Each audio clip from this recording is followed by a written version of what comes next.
अज्ञानतावश यदि आपके साथ किसी ने इस तरह का कार्य कर दिया है कि आपको बहुत ज़्यादा क्रोध आ रहा है, आपको आत्म ठेस पहुंची है और आप रो रहे हो, अज्ञानतावश कहा मैंने, उसने अज्ञानतावश किया है ऐसा कार्य है, तो आपको भी समझ जाना चाहिए कि उससे जाने अनजाने ये कार्य हुआ है और आपको उसे माफ़ कर देना चाहिए।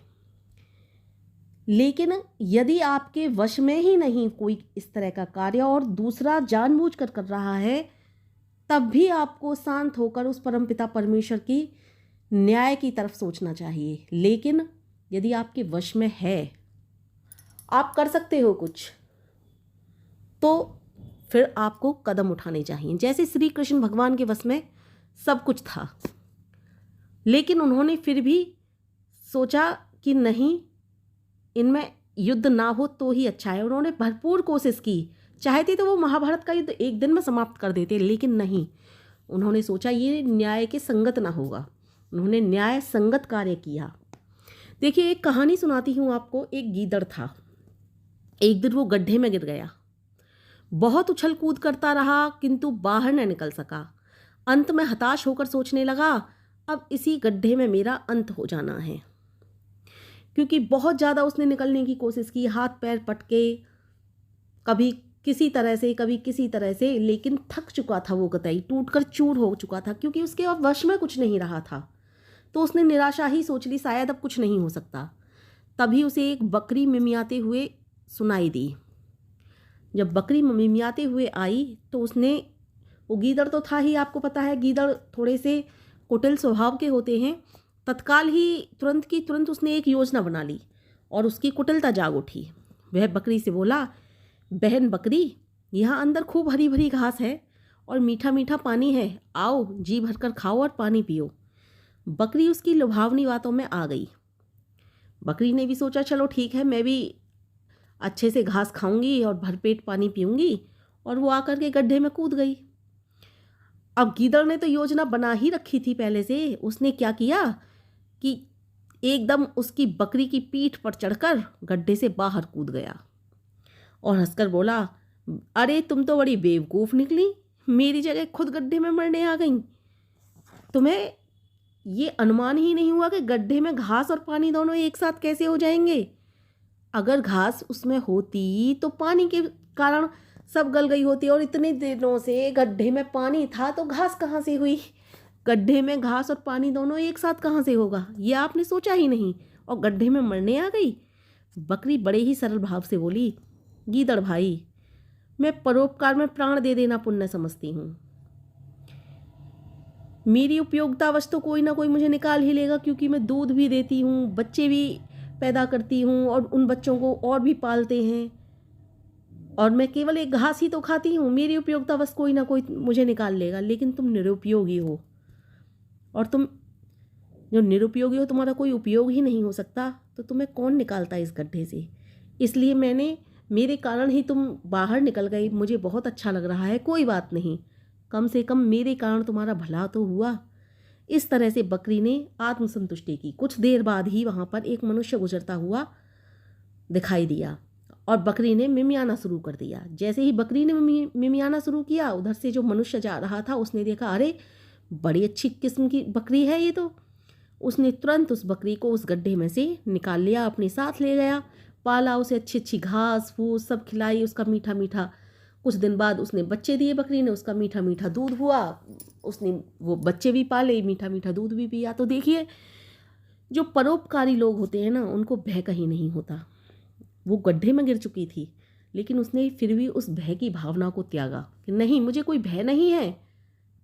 गीदड़ से कहा, मुझे कोई भय नहीं है, मैं तुम्हारे किसी कार्य आई हूँ, मैंने तुम्हारे साथ कोई परोपकार किया है, इसलिए मुझे कोई ना कोई उपयोगितावश निकाल लेगा, और दूसरा, मैं निरुपयोगी नहीं हूँ।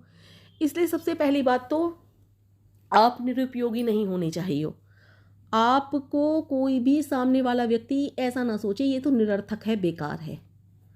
दूसरा, अगर आपसे उसने पंगा ले ही लिया है, या तो जाने अनजाने बस उससे गलती हो गई, तो उसे माफ़ कर दो, कोई बात नहीं, चाहे कितनी भी बड़ी गलती हो। लेकिन उसने अगर आपसे पंगा ले लिया है, आपके वश में नहीं है, तब भी आपके हाथ में कुछ नहीं है। परमपिता परमेश्वर के ऊपर छोड़िए, परोपकार वाली भावना अपने हृदय में लाइए।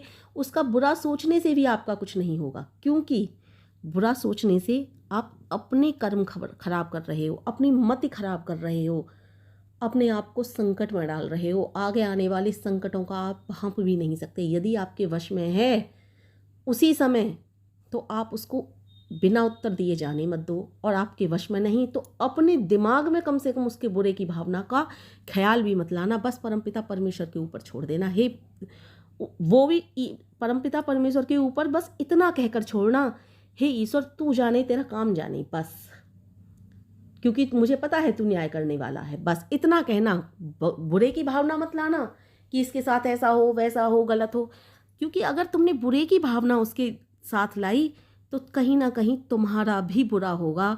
क्योंकि परमपिता परमेश्वर कहते हैं हर समय हम कोई ना कोई कर्म करते रहते हैं। गीता में भी लिखा है कोई व्यक्ति कुछ भी नहीं कर रहा लेकिन फिर भी कर्म कर रहा है, क्योंकि वो श्वास ले रहा है, ये भी तो एक कर्म है। लेकिन ये कर्म कैसा है? जो हमारे वश में ही नहीं, लेकिन जो हमारे वश में है कम से कम उस कर्म को तो हम सुधार सकते हैं।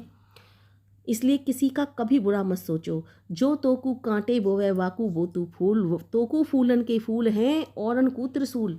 इसलिए आपको अपनी भावनाएं अच्छी रखनी है, हमेशा परोपकार वाली भावना रखनी है। आप सोचो मेरी सास ने तो मेरे साथ गलत किया है, मैं अपनी सास के साथ भी गलत करूँगी।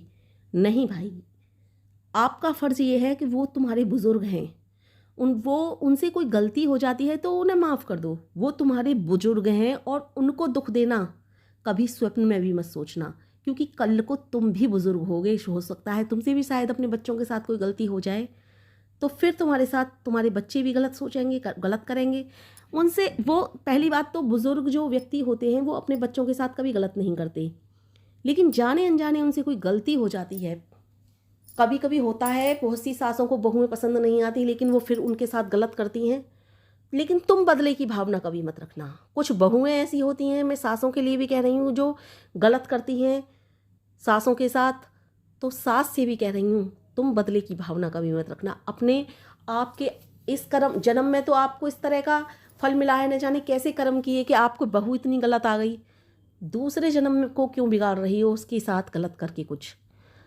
ठीक है, अब तुम्हारा बुढ़ापा है, परमपिता परमेश्वर का ध्यान लगाओ, सिर्फ 2 रोटी से मतलब रखो, सब कुछ अपने बहू बेटा पे छोड़ दो। बहुत कुछ कर लिया तुमने जीवन में, बहुत कुछ कर लिया, अब उन्हें करने दो, अब उनकी बारी है, उन्हें सब कुछ संभालने दो। बस अपना तुम 2 रोटी से मतलब रखो। कुछ गलत भी कर रही है बहू, बस एक बार समझाने का प्रयास करो, नहीं समझ आती तो छोड़ दो उसके ऊपर।